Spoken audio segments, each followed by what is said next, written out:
Hey guys, in this video, we're going to take a look at how you can enable or disable fingerprint always on even when the screen is off on the Samsung Galaxy S22 series. First, tap on the home button to go back to the home screen. Then swipe down at the top and tap on the settings icon. In settings, go down and tap on biometrics and security. Then go down and tap on fingerprints. Now we need to put in the current screen pin, and then we go down and tap on fingerprint always on. Now tap on this toggle button to switch it on or off, and this will allow you to scan your fingerprint even when the screen is off. So now that it's off, let's turn off the screen now.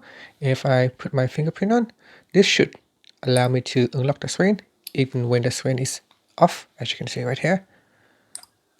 So I don't need to turn on the phone at all. I can simply pick up my device, unlock it with my fingerprint, and that's it.